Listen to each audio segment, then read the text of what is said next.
সাপোর্টের বিষয়ে ওয়াইফরা সবসময় হাজব্যান্ডকে সাপোর্ট করে, সেটা কাউকে দেখিয়ে না, সেটা মেন্টালি ভাবে হোক, সাথে থেকে হোক, সবভাবেই সাপোর্ট করে। তো আমি অবশ্যই চাবো যে ওকে এই ক্ষেত্রেও যাতে সাপোর্ট করতে পারি পাশে থেকে, আর যাতে ও যাতে অনেক ভালো করে সেজন্য দোয়া করতে পারি ওয়াইফ হিসেবে। সো আমার অনেক দোয়া থাকবে যাতে ওর এই ব্যবসার উদ্যোগ যেটা ও নতুন নিয়েছে সেটা যাতে অনেক সাফল্য ছয়।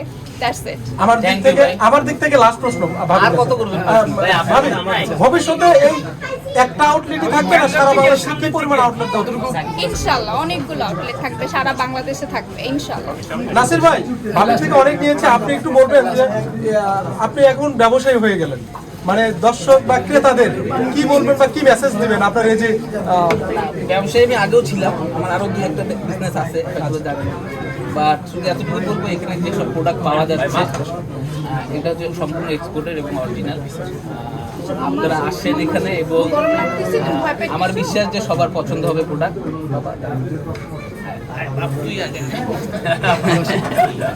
তো এটাই আর কি, আমার কাছে মনে হয় যে এখানে সব অরিজিনাল। এখন বাংলাদেশে তো অনেকে অনেক জায়গায় বিজনেস করতেছে, এক্সপোর্টের নাম বললে ধরেন যে বুঝতেই তো পারছেন 2 নম্বর 3 নম্বর কপি বিক্রি হতে পারে। এখানে যে সব জিনিস পাওয়া যাবে আমি আমার সোর্সেস থেকে এখানে সব অরিজিনাল রাখার চেষ্টা করি। আপনারা হয়তো বা দেখছেন ইতিমধ্যেই মনে হয় অনেক এক্সক্লুসিভ আনকমন প্রোডাক্টগুলো আমরা দেখি।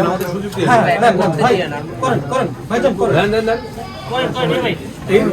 নাসির ভাই, কি ফ্যাসিলিটিস লাগতেছেন আপনার আউটলেটে?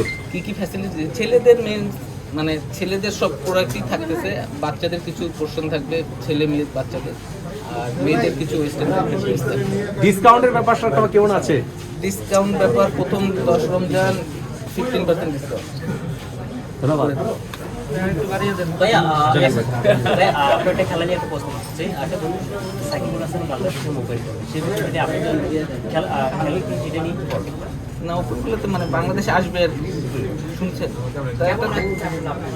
না অবশ্যই তো ভালো লাগতেছে। আমিও চাই যে বাংলাদেশে আসুক এবং বাংলাদেশের হয়ে খেলুক, ন্যাশনাল টিমের হয়ে খেলুক বা ডোমেস্টিক লিগ খেলুক। কারণ বাংলাদেশের জন্য যা করছে এটা আপনারা সবাই জানেন যে বাংলাদেশের কোথায় নিয়ে গেছে। এরকম মানুষ যদি দেশের বাইরে থাকে, খেলাধুলা থেকে দূরে থাকে, অবশ্যই কষ্ট লাগে, খারাপ লাগে। আমি সবসময় চাই যে উনি বাংলাদেশে আসুক এবং বাংলাদেশের পরে খেলুক।